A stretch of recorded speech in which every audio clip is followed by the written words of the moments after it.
ঘটনাটি ৬ বছর আগের ডিসেম্বর মাসের এক শীতের রাতের।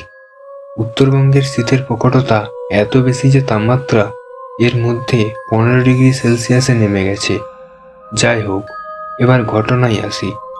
আমার কলিগ রহমান ভাই, গ্রামের বাড়ি রামপুর জেলার এক অত্যন্ত গ্রামাঞ্চলে, যেখানে চারপাশে দুই একটা বাড়ি ছাড়া বিদ্যুৎ নাই বললেই চলে। যাদের বাড়িতে আছে তাও সোলার প্যানেল, শুধুমাত্র রাতে ব্যবহার করার জন্য। আর মোবাইল ফোনে চার্জ দিতে হয় গঞ্জে গিয়ে রহিম মোল্লার বাড়িতে, সেটিও গ্রাম থেকে ১ কিলোমিটার দূরে অবস্থিত। ডিসেম্বরের সেদিন দুপুরে রহমান ভাই অফিস থেকে দুদিন ছুটি নিতে যান বাড়ি যাবে বলে, কারণ বাড়ি থেকে ফোন এসেছিল তার মায়ের ভীষণ অসুখ। যদিও তার মা অনেকদিন ধরে অসুস্থ ছিলেন, কিন্তু তারপরেও মা বলে কথা। আনুমানিক রাত ৯টার দিকে তিনি রামপুরে পৌঁছালেন। তিনি বাড়ি থেকে নেমে বাড়িতে ফোন দেওয়ার চিন্তা করলেন, কিন্তু পরক্ষণে দেখলেন ফোনে চার্জ নেই। তাই আর কথা বলাও হলো না। প্রায় ৪ বছর পর বাড়ি যাচ্ছিলেন, তাই মায়ের জন্য কিছু ফলমূল কিনেছিলেন। আনুমানিক রাত ১০:৩০ নাগাদ রহমান ভাই তার বাড়ির নিকটে গিয়ে পৌঁছালেন। আর হঠাৎ তিনি দেখলেন দূরে একটা আম গাছের নিচে সাদা কাপড় পরে একটা মহিলা দাঁড়িয়ে আছে। দিনটি শীতের রাত, কিন্তু রাতটা জ্যোৎস্নাময় ছিল, তাই তিনি স্পষ্ট দেখতে পেলেন। তারপর দূর থেকে তিনি বললেন, আপনি কে?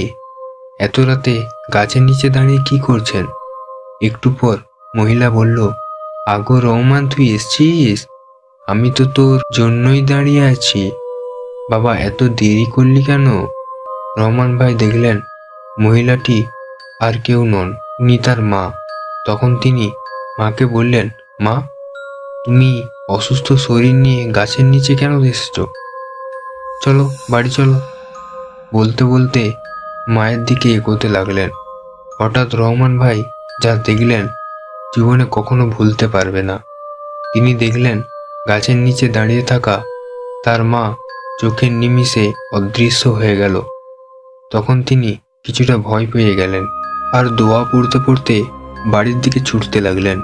বাড়িতে এসে দেখেন গ্রামের অনেক মানুষ বাড়িতে ভিড় করে আছে, আর সবাই কাঁদছে। রহমান ভাইয়ের ছোট্ট বোন দৌড়ে এসে তাকে জড়িয়ে ধরল, আর হু হু করে কেঁদে কেঁদে বলতে লাগলো, ভাই আরে, একটু আগে আসতে পারলি না? মা আর নেই। এতটুকু বলার পর রহমান ভাই কেঁদে ফেলল, আর পরে কিছু শুনতেও চাইলাম না। একটু পর তিনি কেঁদে বললেন, সেদিন রাতে আমার মাকে ওই আম গাছের নিচে কেন দেখলাম, আর কেনই বা তিনি বললেন, বাবা এত দেরি করলি কেন আসতে? তার কথা শুনে আমার চোখেও জল আসলো।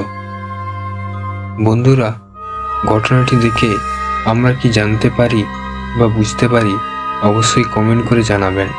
আর চ্যানেলে নতুন হয়ে থাকলে চ্যানেলটিকে একদমই সাবস্ক্রাইব করতে ভুলবেন না, কারণ আমি এইরকমই সত্যভৌতিক রোমাঞ্চকর ঘটনা আমি আপনাদের সাথে আরও তুলে ধরব।